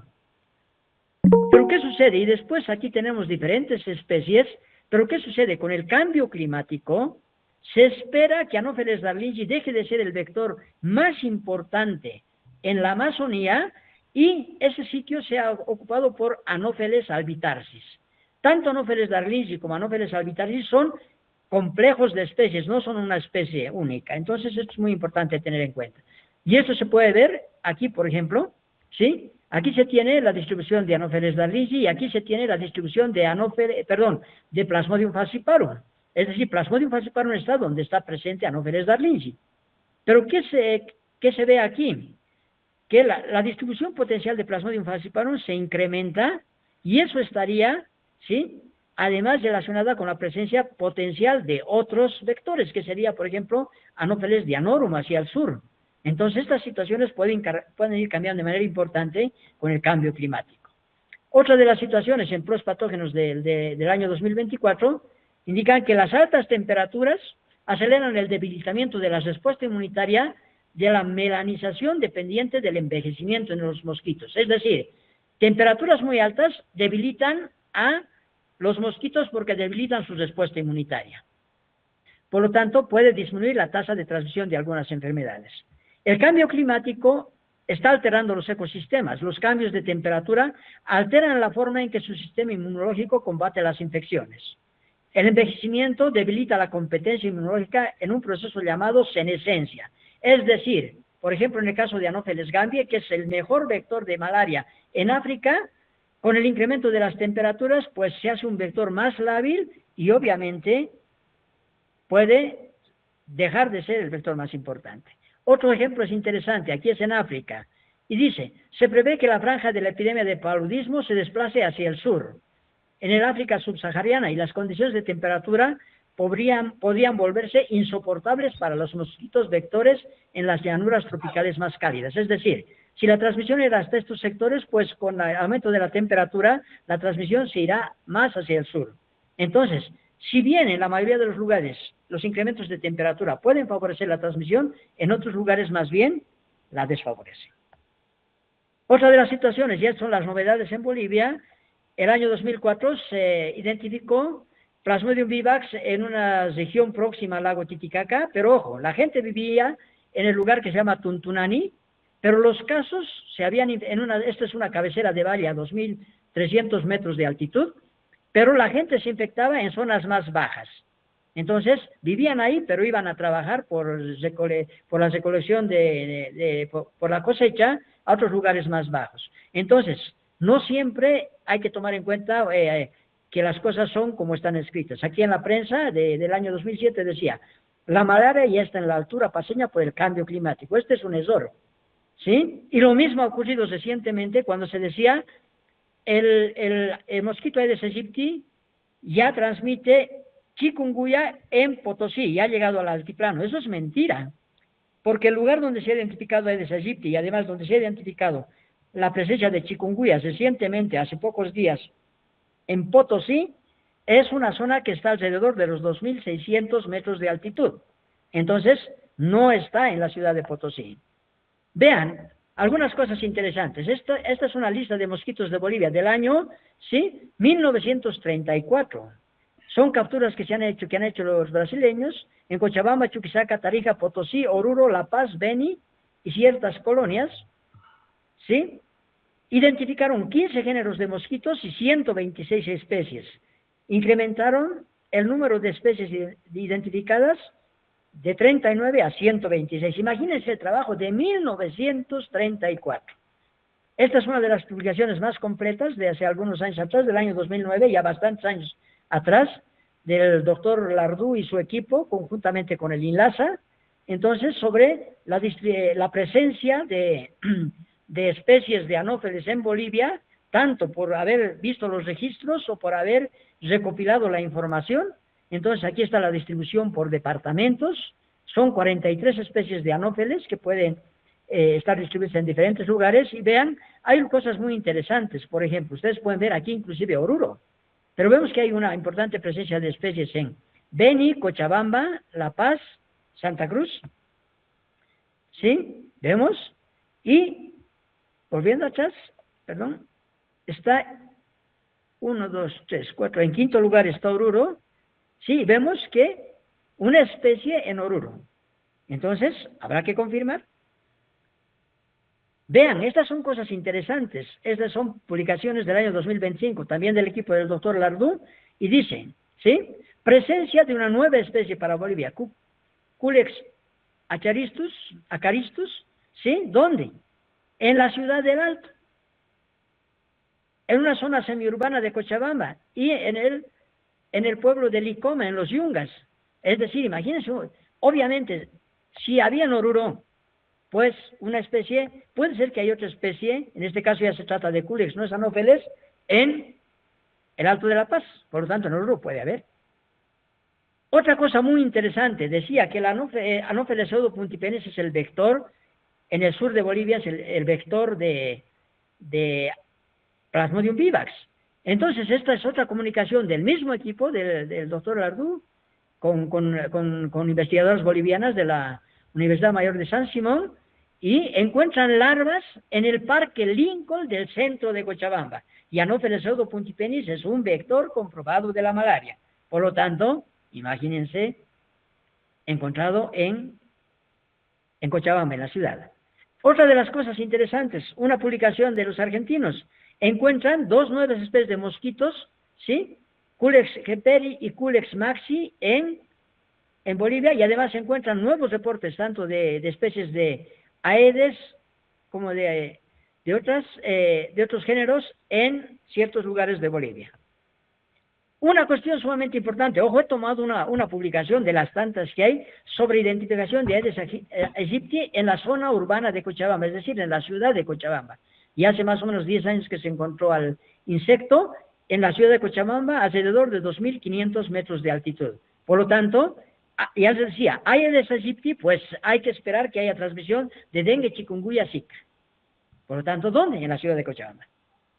Vean, más sorprendente todavía, esto es algo más reciente, ¿sí? Una comunicación que dice presencia de Aedes aegypti en una zona alta de Bolivia. Y voy a leer esto, conceptos clave. En los últimos años el dengue se ha convertido en un grave problema de salud pública debido al aumento de la magnitud y frecuencia de los brotes a nivel mundial y especialmente en los países de América Latina. Algunos factores como el cambio climático han modificado el comportamiento del vector y su presencia en zonas antes no consideradas como lugares por las elevadas altitudes geográficas. ¿Qué aporta este trabajo? El artículo muestra los resultados del sistema de vigilancia de sedes Chuquisaca, donde se confirman huevos y larvas de mosquitos en 3 de los 12 puntos de muestreo, a más de 2.900 metros. Imagínense. Por lo tanto, con estos datos, hay muchos lugares de Bolivia donde en el futuro podemos encontrarlo, tal vez ya existe Aedes aegypti. Ejemplo, aquí alrededor de La Paz, hacia río abajo. Es muy probable que si no hay, en el futuro vamos a tener Aedes aegypti, y acuérdense de mí, eso está incrementando el riesgo de transmisión de estas virosis. Ahora, otra información.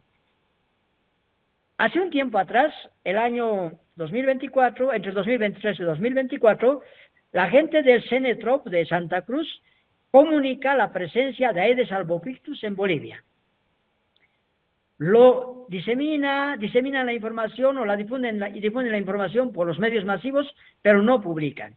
Y más adelante, aquí nuevamente el equipo del doctor Lardú documenta la presencia de Aedes albopictus, pero ya en otro lugar, en Rosario del Yate y San Agustín, en el municipio de Guayaraberín, en el departamento del Beni. Por lo tanto, se identificó Aedes aegypti en Santa Cruz. hemos estado en el Cenetro, nos han dicho que hay varios lugares donde ya han encontrado Aedes aegypti, aquí hay la presencia de Aedes albopictus en el Beni, debe estar en otras partes. ¿Y cuál es el problema? Aedes albopictus es muy buen vector de estas virosis. ¿Y cuál es el otro problema? Así como Aedes aegypti es un insecto principalmente urbano, doméstico, Aedes albopictus se puede adaptar a ambientes menos domésticos, por lo tanto, se complica la situación de la transmisión. Finalmente termino esto nada más porque hemos solamente mostrando que trabajamos mucho sobre transmitidas por vectores. Hemos hecho el entrenamiento, por ejemplo, en el diagnóstico molecular de la malaria al personal del sistema de salud, de los principales laboratorios de biología molecular de la Amazonía. Trabajamos en las zonas de transmisión de la malaria y en zonas de transmisión de dengue, chikungunya, zika. Hemos estado presentes en África, como les mencionaba, y por lo tanto termino con el mensaje que dice: luchando contra las enfermedades transmitidas por mosquitos, como la malaria, en todos los lugares donde haga falta. Y les quedo muy agradecido. Aquí es la imagen cuando estuve como casco azul en la República Democrática del Congo.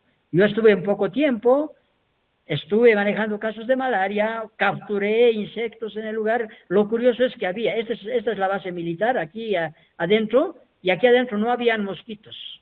Pero inmediatamente aquí afuera en las casas había un montón de mosquitos y ya les decía que el principal vector, Anopheles gallus. Por lo tanto, aquí dentro no ocurría malaria, pero aquí fuera sí. Bien, entonces, disculpen si he ido muy rápido, pero he tratado de darles la mejor información de la mejor forma posible. Resulta difícil y este es el manejo de una salud. Pensar en los humanos como enfermos, en los potenciales reservorios animales, en los vectores, que son animales también, en el ambiente donde ocurre la transmisión y además en que debemos encarar el manejo de estas enfermedades, a veces manejando las enfermedades como el caso de la malaria, tratando los casos. En el caso de las enfermedades virales no hay un tratamiento específico, hay que evitar que se compliquen, y la lucha principal en el caso de las enfermedades que se transmiten por Aedes aegypti y Aedes albopictus es principalmente la lucha contra el vector. Y para eso hay que saber dónde está, con qué frecuencia, etc. Ese es el manejo que se debe hacer de este tipo de enfermedades. Espero que les haya sido útil y estoy infinitamente agradecido. Gracias. Muchas gracias, doctor Eddy. Es una conferencia muy enriquecedora, aportando gran información con datos explícitos y claros sobre la distribución de estos vectores, la importancia y cómo las enfermedades han ido incrementando a lo largo del tiempo y la reintroducción también. Es una charla, una conferencia muy completa. Vamos a dar lugar a algunas preguntas. Los que quisieran dar, por favor, o comentar, hacer comentarios, pueden alzar la mano y preguntar directamente al doctor. Mientras tanto, aquí tenemos una consulta de Elmer que indica si tienen implementado algún kit de prueba rápida para diagnóstico del virus del dengue. Sí, de hecho hay kits, ¿no? Pero no todos los kits son más adecuados. No voy a hablar de marcas por razones éticas y porque no es una charla específicamente de las enfermedades, sino la cuestión de la transmisión y los vectores, ¿no? Pero ¿qué sucede? Hay que tomar en cuenta de que cualquiera de las enfermedades virales, sea dengue, chikungunya, zika, etcétera, en los primeros días, quiere decir que eso es en los primeros 4 o 5 días, lo que hay que hacer es buscar a los virus. Y se puede identificar, se toman muestras de sangre, se llevan a los centros de referencia. Los centros de referencia más importantes están principalmente en Santa Cruz, que es un centro de referencia regional, el Cenetro, ¿sí? También no estoy seguro de que estén haciendo sobre todo los virus, pero también hacen la detección en el INLASA, en el caso de La Paz, sí, pero después algunos laboratorios privados lo ofrecen, pero hay que buscar el virus, es decir, identificarlo. Se puede hacer aislamiento viral, pero es bastante complejo. Los niveles de bioseguridad no dan para aquello. Apenas el Cenetroc tiene un nivel de seguridad 3, ¿sí? Entonces, la opción es identificar la presencia del virus mediante pruebas de biología molecular. Luego de eso, ¿sí? Hay que buscar la situación ya, digamos, en la primera semana de anticuerpos. Entonces, los primeros anticuerpos en buscar, y se pueden hacer mediante pruebas rápidas, hay que detectar la inmunoglobulina M. Y más adelante se puede hacer la identificación de anticuerpos totales, obviamente, que la mayoría serán inmunoglobulina G, que nos indican que la persona se infectó, pero no nos pueden decir de que se trata de una infección actual. Entonces, las pruebas rápidas sí son útiles, principalmente para el diagnóstico de dengue y para el diagnóstico de la malaria. Las pruebas para chikungunya y Zika, pues todavía están, digamos, no están plenamente certificadas su utilidad.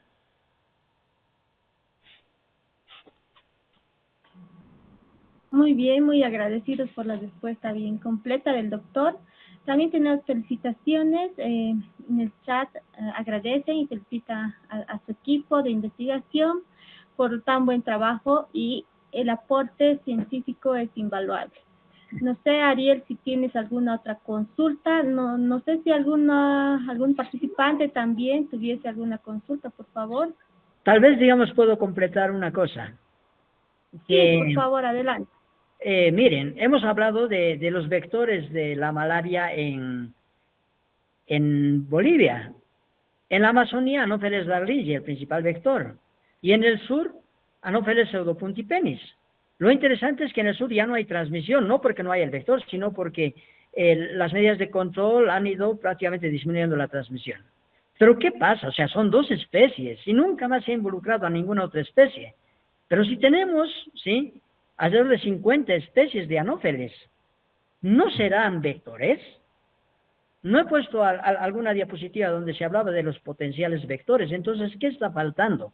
Está faltando hacer investigación para involucrar nuevas especies de anófeles en la transmisión.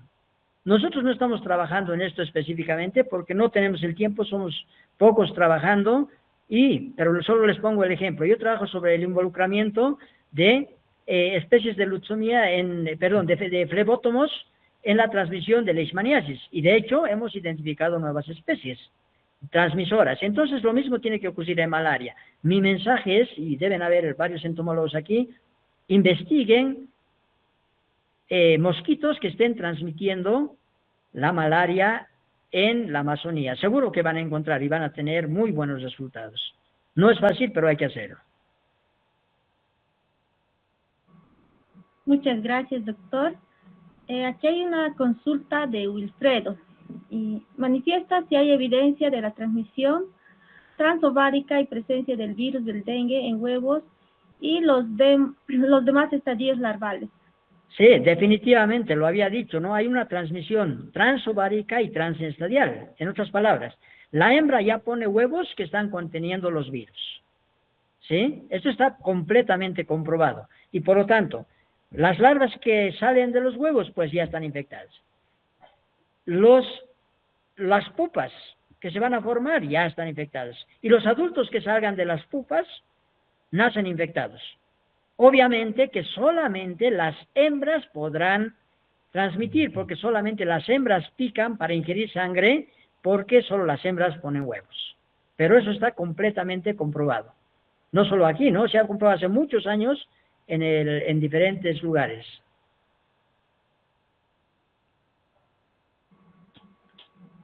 Muchas gracias, doctor. No sé si alguien más tiene alguna otra consulta.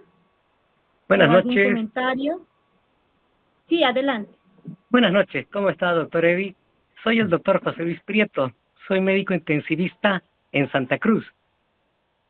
Un gusto.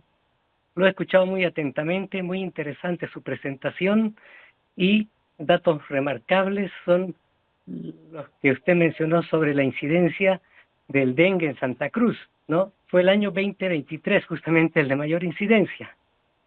Sí. Con cerca en abril del 2023, con cerca de 20.304 casos en Bolivia y Santa Cruz con 13.589 casos, ¿no?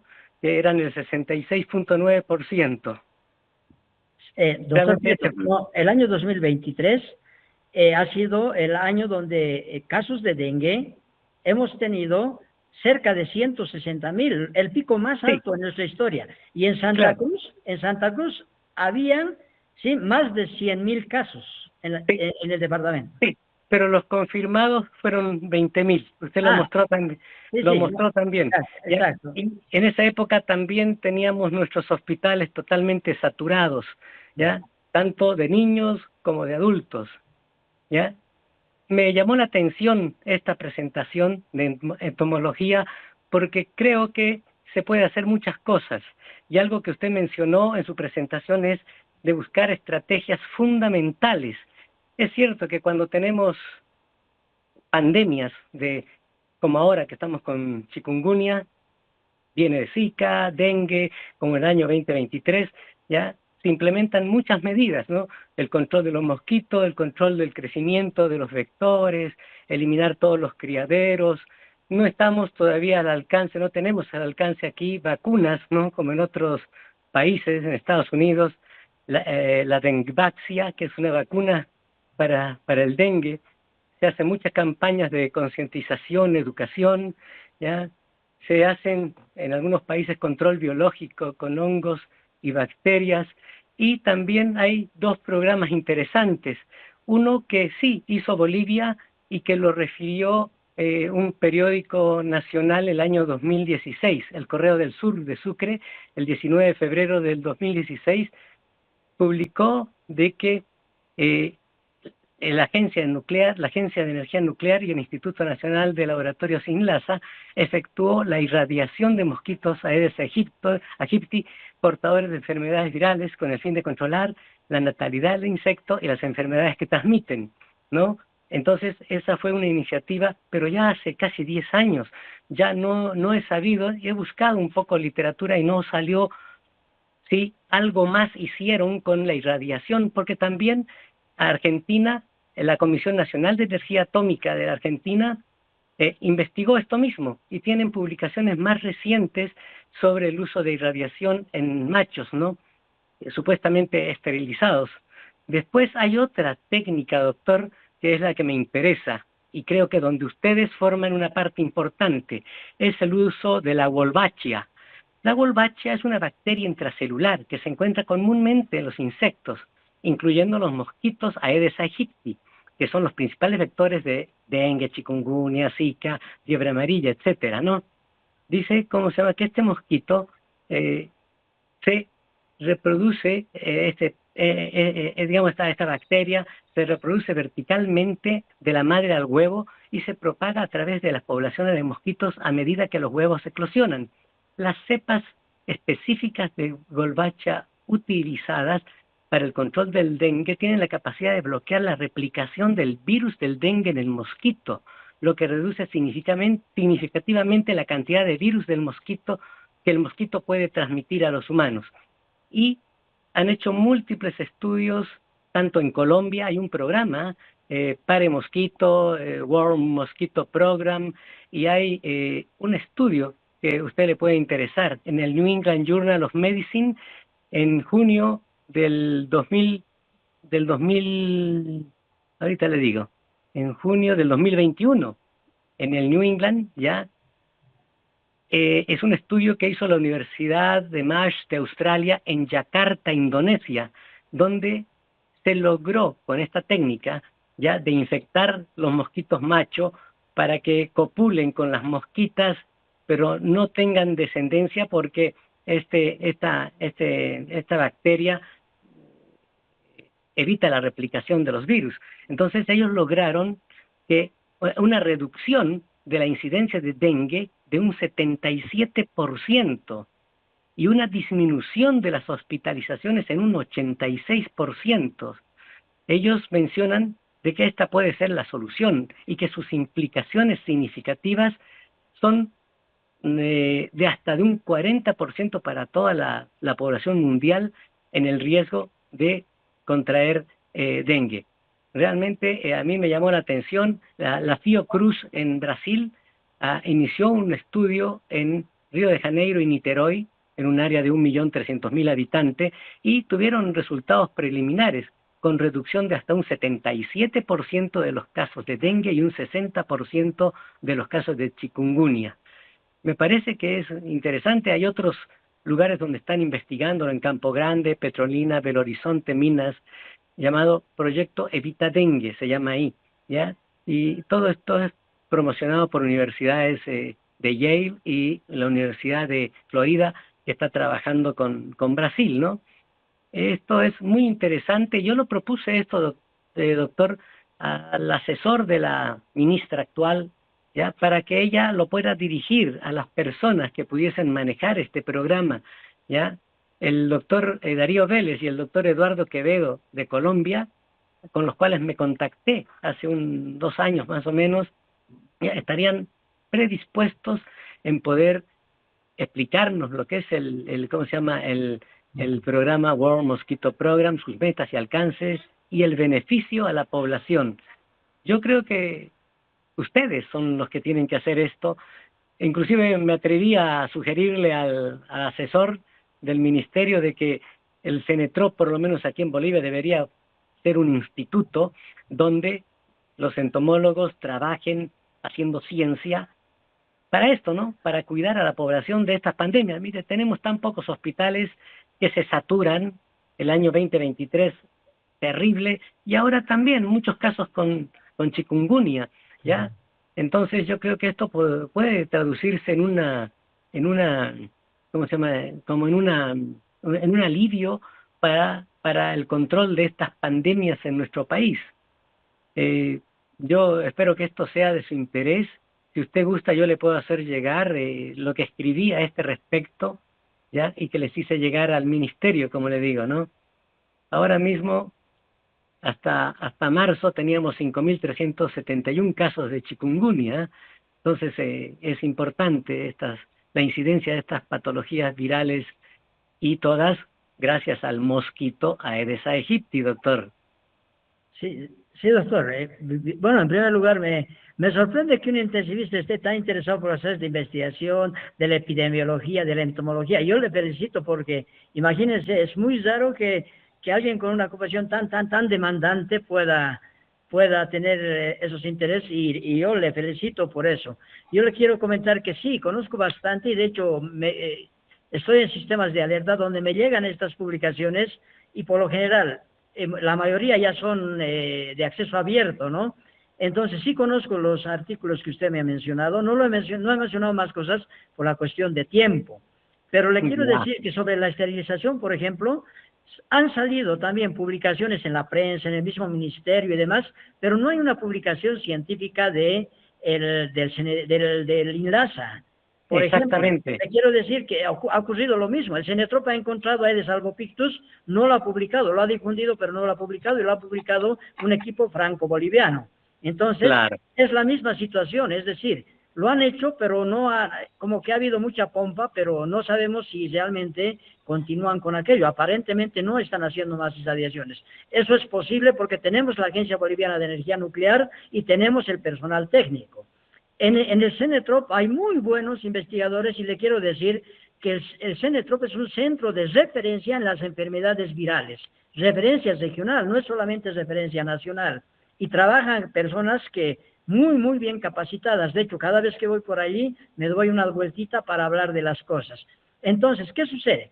La situación de los insectos que puedan ser esterilizados a través de radiaciones, Brasil realmente está avanzando muchísimo. Entonces, en vez de intentar hacerlos, pues hay que trabajar con ellos y coordinar, buscar aspectos de colaboración. Entonces, es una de las alternativas. Y la otra, definitivamente, con Wolbachia, hay muchísimos lugares y muchísimas experiencias, y Brasil también está trabajando. De hecho, nosotros trabajamos en colaboración y ahora mismo estamos constituyendo un equipo de investigación, no precisamente sobre las enfermedades virales. Vamos a trabajar sobre leishmaniasis, malaria y otras enfermedades.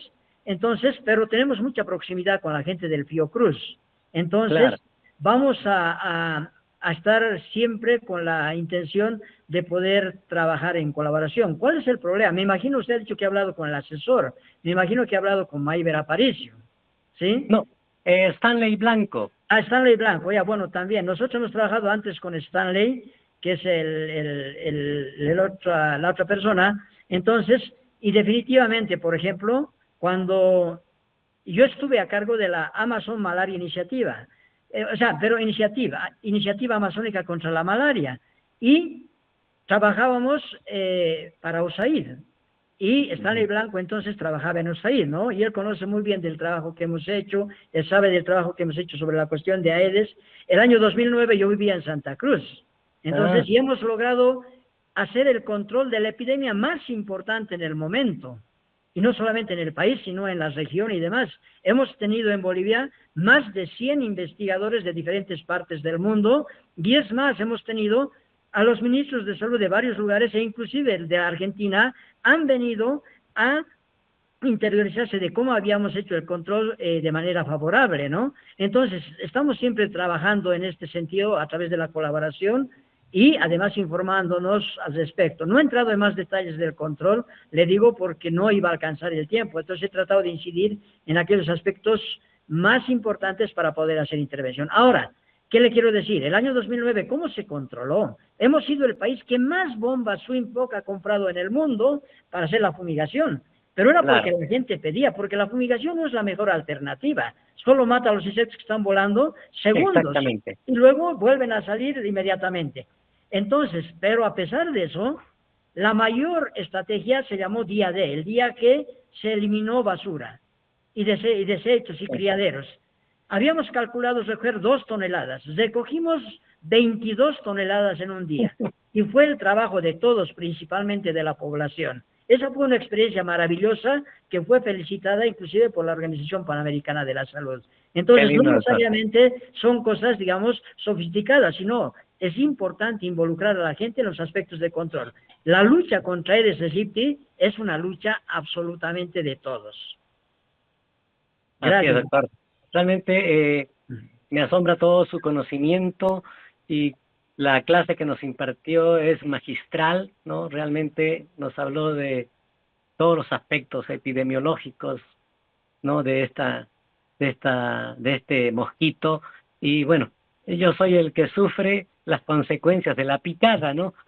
Los pacientes en condiciones críticas, etcétera. Así es, doctor. Pero bueno, ese fue el interés, sobre todo, de poder encontrarme con una persona, y me he encontrado con una persona con muchos conocimientos, una persona que realmente, que quizás podría llevar adelante este proyecto, ¿no? Porque yo creo que Cenetrop, por lo menos en Santa Cruz, debería ser más grande y debería dar cabida a estudios, ¿no? Para los entomólogos, y estos poder hacer ciencia, ¿no? Eso, me interesa eso, doctor. Y bueno, yo creo que el licenciado Ariel Céspedes tiene su teléfono. Le voy a solicitar a él que me comparta, doctor Eddy, su teléfono. Por supuesto que sí, con todo gusto, doctor. Va a ser un gusto hablar con usted. Claro que sí, doctor. Le agradezco mucho. Una muy, muy linda y nutritiva exposición, doctor Eddy. Muchas gracias, doctor. Hasta luego. Doctor, tenemos una consulta más y creo que con esto concluiríamos la conferencia. Sobre los extendidos sanguíneos, también ayudan con la identificación de Plasmodium falciparum y el vivax. Sí, definitivamente. Miren, nosotros hemos manejado prácticamente, hemos entrenado a todos los que hacían diagnóstico de la malaria en Bolivia.